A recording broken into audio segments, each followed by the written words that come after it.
Folks, it's an opportunity to say a few thank yous to people. We are being filmed tonight by three of the top camera people in Ireland. We have Leslie, we have Michael, and we have Raf. They all work for a company owned by Michael called travelmedia.ie. So if any of you have PR needs in the travel business, make sure to talk to Michael at the break. But really, thank you guys very much, because they record each Dublin 8 live show, D8 live show, and put it on YouTube. So we have our own channel on YouTube. Just look up D8 Live or D8 Live with Gerry Mullins, and you can relive these golden moments of Dublin 8 culture. So thank you guys.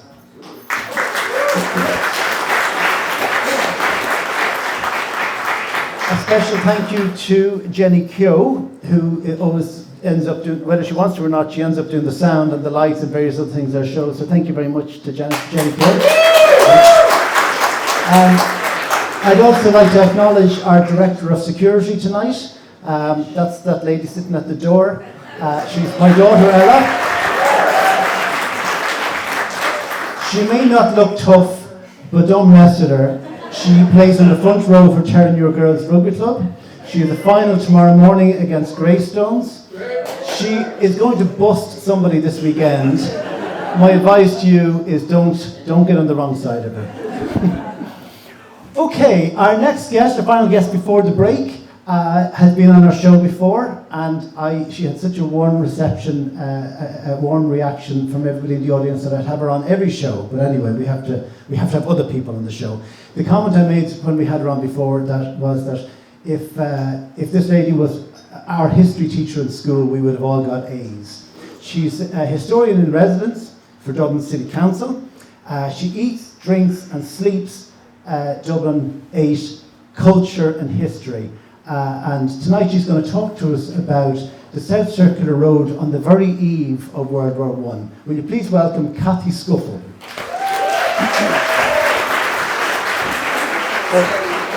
Are you both? Yeah, that's it. All right. Now, I'm going to make sure you do that. Thank you.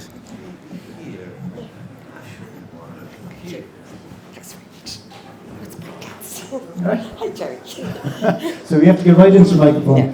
I'm getting all sorts of messages that I'm not close enough to the microphone. Okay. So we'll guide each other that way. So tell us what it is you're going to be doing for Culture Date with Dublin 8. Well, I'm trying to help Claire or help Grace extend the programme a little bit. So I said I would do a satellite event for her in the lead up to it. So I'll be doing a talk in Kevin Street Library on the next week on the 2nd of May. And then just at the beginning of Culture Date with Dublin 8, I'll be doing a talk in the Worth Library, which is a little gem hidden in Dublin in Dr Steevens Hospital. So it's a lovely venue, very unusual place, and we're so lucky to have it.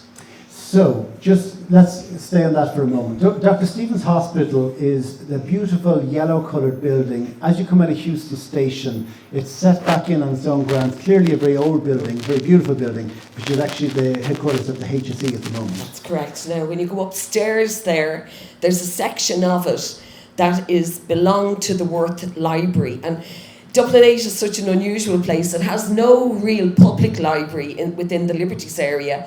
But we do have two of the oldest libraries in the city. We've Marshall's Library near St. Patrick's Cathedral, which we've just been talking about. And then the second one is the Worth Library in Dr Stevens's. Now, normally the Worth Library it's part of Trinity, so it would actually have books about astroscience and botany and unusual sciences. But they also open it up for people to come here and hear different talks. So for their sins, they're having me at the beginning of Culture Date with Dublin 8. And the Worth Library, we're talking about something that's hundreds of years old, aren't we? Yes. It's almost like from a movie set, like Harry Potter or something. It really feels like when you walk in, when you're there, only for the noise of the Lewis going up Stevens Lane, you'd actually think you were back in the time of Swift. It really feels atmospheric. The bookcases are original, all the books are original, and the staff just have kind of this hushed attitude about the whole area. So it's very unusual. And is it open to the public normally? Like, can people come into Dr. Steevens? Mainly students go in, but you can make an arrangement to go in to see it. They're very open to people calling in, and I've organised a few groups to go in as well. Right. So, you're going to be in the Worth Library in Dr. Steevens during the festival, during the Culture Date With Dublin Festival. Talking about what? I'm doing that one is I'm doing South Circular Road on the eve of World War One. What was the South Circular Road like on the eve of World War One? Well, it was a very interesting place because at that time it was pretty much a brand new suburb. This is the piece that we kind of find hard to get our head around, because most of the area had been built up probably from the late 1890s onwards. Different sections of it were built at different times. We're inclined to think of the South Circular Road as always being there, but it has 5 different sections to it, and it's 2.5 miles long. So if you're looking for a 2.5 mile walk, go from Harrington Street and head for Island Bridge. That's your 2.5 miles. So the South Circular Road was built much earlier. I know this because you gave us a lecture about a year and a half ago. You told us that it was effectively built by the British Army to be the width of, to take, is it 100 soldiers? A marching battalion. A marching battalion. Because they couldn't march their battalions through the Liberties for obvious reasons, so they had to go around it. And they built a special road to do that. And it really became very important after the 1798 rebellion, because it looked like we nearly won that one. We were very close. And they were really worried, so they made the road around the city so they could march their battalions, they could get their equipment out and head for Poolbeg, where they actually had a little harbour ready for the evacuation of troops out of Ireland should a rebellion succeed.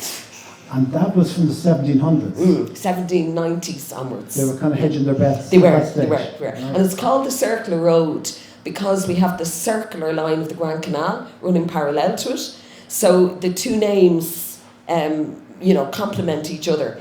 And obviously nobody could come up with an original idea because it looked like it was going around the city, so it'll do. Yeah, they could have called it the Aviva Road. It was a long time, wasn't it? Yeah. Guinness actually were throwing away money at the time, weren't they? But they were throwing it away on worshipping cathedrals. So anyway, so they built the South Circular Road in the 1700s, connected up some of the major British military establishments. Yeah, so it goes from the Magazine Fort in the park, everybody would know that. Then you've the Island Bridge barracks, which are now lovely housing and a new development. That would have been the artillery barracks, so that's where all the heavy guns were. Then it linked up with Richmond Barracks, which is just beside us here, because the Richmond Barracks at the time, that land stretched all the way to Bulfin Road. You've got to imagine no houses, so that was all part of the barracks land. Then the Circular Road takes a little turn. It heads in the direction of the South Dublin Union, we know it as James's today. And then it links up with another barracks, would have been Wellington Barracks, but we know it as Griffith College. And if you keep going, you've barracks nearby. Like think of the big one up near Rathmines. Again, it was no distance. You could easily get everything you needed down to the Circular Road and keep going. Until eventually it linked up with Beggar's Bush, near Ringsend, and then on into Poolbeg. And another barracks there, Beggar's Bush. Yeah. And of course, along the way, it had taken in Kilmainham Jail. It would have. And the military hospital. The Royal Hospital in Kilmainham. Yeah. So we had everything, all in one line, right. So it was really good. So that was the 1700s. The 1800s came along. Obviously, all the gaps between these major buildings were filled in with housing and other facilities, I'm sure shops and so on. And then that takes us up to the very beginning of the 1900s. We're now in the kind of Joycean time. And so what was that part of Dublin like at that stage? Okay, so the 1900s is when I was looking at it in quite a lot of detail. I had 2 reasons. One, I couldn't get out to Maynooth to college as often as I should have, because going out to Maynooth and you're a city girl, it's a bit of a distance out. And then the second thing was all of the census records had just been put online. The 1911 had been put online, and I said, I have an opportunity here to use these and see what I can find. So I used, it amounted to nearly 3,000 records for the Circular Road alone. And I looked at it as if I was the CSO, as if it was a census we took last year. And just to see who lived there, where did they come from, what did they do, and other things that I could kind of figure out as we went along. And what did you find out? Quite a lot, actually. First of all, we were always a multicultural society.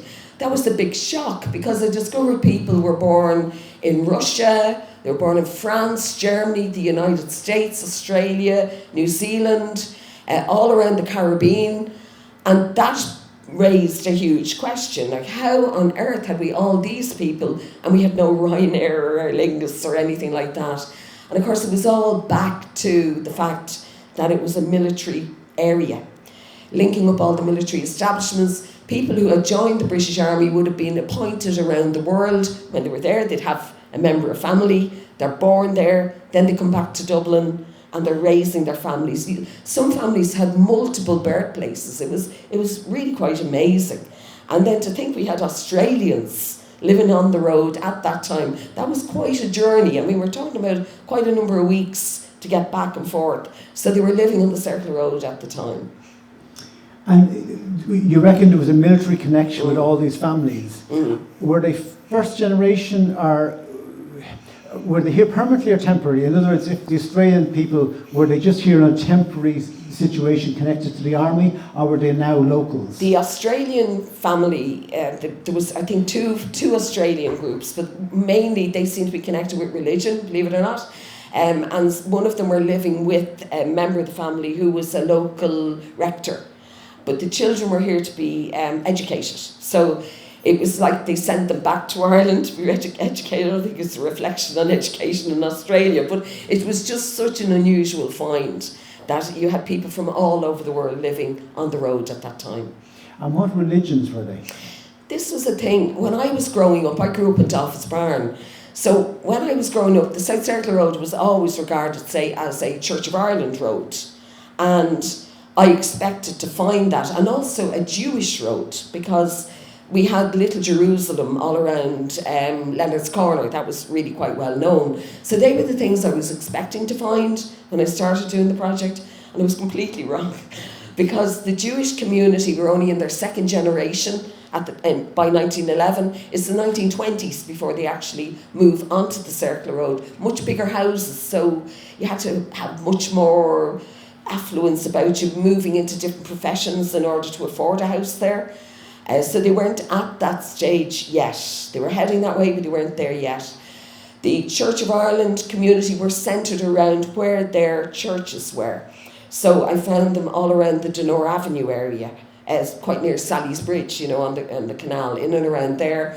And then we had a Presbyterian community near Leonard's Corner, and again another Church of Ireland community up at Portobello. So it was unusual. They clustered around their churches. Church was a big part of your social life. They had a hall that went with it. It just felt that it was part of what you did. They got involved in charities. They were working in certain organisations that were charitable. And it seemed to be quite closely connected with that. It was very much a 15-minute city. The thing we're trying to achieve today, we had it back in 1911. You had your shop, your church, your place of your work. Hall, everything, and a tram. A fully active tramway running up and down the road all the time. Very regular tram as well. Yeah, my eyes watered. Yeah, I know. We love it. Yeah. And then World War I happened. Of course, it wasn't called World War I at the time, but 1914-18 war happened. And what effect did that have on the area? That has a huge effect. If I just take Dolphins Barn for an example, they say of all those who went to World War I, about a third didn't come back. And it was quite strange that when I was doing the research, I discovered 33 young men from the Dolphins Barn area who didn't return from the war. And it was quite shocking, because when you pinned it on the map, it was almost like every road, every terrace, every side road had a casualty. And then you start seeing two pins closely together. And you're saying, what's going on here? And you discover brothers killed in the war. And then when I dug a little deeper, you found their cousin had been killed in the war as well. So if you think of what I mentioned earlier, a third didn't come back, that meant from that area of Dublin, which was semi-rural, when you went over the canal, it was fields, you were heading out into the countryside. So it was sort of the very edge of the city. That was 100 young men missing from society. between 14 and 18. And in the middle of all that, we have the 1916 Rising, and more of them got involved in that. Those that were still here were involved in that as well, because this whole area, right out to Inchicore, was really active in the Rising. So it was amazing the passion people had for different things at different times. I have a lovely example of, you know, the big area at Dolphin's Barn, the big crossroads. In 1914, the local shop owner, a man called Scully, held a huge monster meeting there. So the whole crossroads was full of people, and he was recruiting young men to go to World War One. If we fast forward 4 years, 1918, the local alderman, the local councillor, he'd be going up for election in a few weeks if he was still here, he holds another meeting, only this time it's anti-conscription, and they got a bigger crowd the second time. That tells you how Irish history changed in 4 years. Of the young men who didn't come back, the 30 or so on the South Circular Road, would you have any kind of a breakdown as to how many were Catholics and Protestants?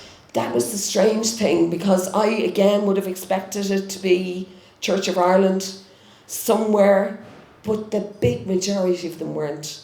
They were young Catholic lads. The reason for going to war, it was sold to you as a package. You know, you get boots for your feet, you get a nice uniform, you're going to see part of the world you'd never see. There was a chance you might get a new house when you came back. That was another thing thrown out. Also, certain employers kept your job open. Guinness has been one. Jameson was another. Some of the other smaller breweries, they would have kept your job open for you if you signed up for the war. The bit they forgot to tell you was, you have a chance you won't come back. That was the bit that was left out. And so yes, we have a balance, but it was slightly more skewed towards Catholics than Church of Ireland. Tell us a couple of things. I was listening to Miles Dungan's history show a few weeks ago. Just happened to turn it on. I was cleaning the kitchen, as I always do. And who pops up but yourself, talking about a photograph that was taken of Padraig Pearse just across the bridge from the Dublin 8 area. That's right. What was that picture? How did it all come about? It came about because I was looking for something else at South Dublin County Council's archive. I was trying to find a few other images for another project I was doing, and this one popped up. And the unusual thing about it was, I had seen it before. I had seen it in St Enda's in Rathfarnham, which is the Pearse Museum. And when I asked them in the Pearse Museum for information about the photograph, they didn't really have an awful lot. They just said, oh, that's Pearse at one of his meetings recruiting. He's in a uniform. He's head and shoulders above the crowd. So that wasn't good enough for me. But then when it pops up in the South Dublin County Council archive, I said, oh, maybe I'll find out a little bit more about it. So I contacted them, went out, had a look. When we turned the picture over, this is why I'm always telling people, go to the archive, you'll find something more. There was writing on the back of the photograph. And it told me it was a meeting held at which Pearse appeared, called an Airiocht. Now, an Airiocht was like something Grace might organise, a fantastic afternoon of music and poetry and, song and dance. And then suddenly, in the middle of it all, Padraig Pearse was going to give a speech. And that was the bit they didn't really tell you too much about, but everybody knew he was going to be there. You know the way in Dublin, word of mouth. So this picture was of Padraig Pearse at such a meeting in a place called Towerfield House at Dolphin's Barn, and I didn't know where Towerfield was. And it turns out it's right beside Loretto Crumlin. It was a field at the back of the school, as we know the school today. Field, yeah. And it was a field there, an old quarry, which they had quarried stone to build a canal, believe it or not. And it had grassed over. So it was a perfect place to hold a meeting. And up on the hill you can see a young chap, and he's not looking at the meeting, he's looking away. He's the lookout on the hill. So bit by bit, I found out the story of a good few people who were in the image, and also the story of the house itself. So, you can have a lot of fun research. You go down a lot of rabbit holes and you find a lot of things. Someone said, you're either very nosy, Cathy, or you'd be a good detective. So I don't know which I am. It's one or the other, you know. So I take you as a good history teacher. Yeah, well, that's only one of 3 possibilities, isn't it? yeah. So now you've done that study, what's next on your agenda? Well, I'm going to write that story up because the Tarfield story has taken on a life of its own since being on the history show. The family members, which takes on a whole new responsibility when you realise you're actually talking with somebody else's family, they've been in touch with me and they have made some of the family material available. So the story is growing bigger, and we, as the historian in residence, we issue a free publication every year called History on Your Doorstep. And we all have to write up a paper for it. And this year I'm hoping to write up the one photograph, many stories. I think it'll be a pretty good one. And I think, judging by the reaction to the history show and the number of people who heard it and the number of people who can remember the story, which is amazing me, I think it'd be a lovely essay to do. Wow. Before we let you go, I just wonder if anybody might like to ask Cathy a question. Is there anything that's in your heads that you might like to ask? Particularly about Circular Road? I can see a hand at the back. Shout it out. With all of the military bases here, were they here because we were part of the empire and it was just that's what it was, that you go up to India and do whatever, or were they here to subdue the nation? I'll just re-ask the question just from Yeah, my point. The military bases that were they here to subdue the people or as part of a bit of both. It's actually a bit of both.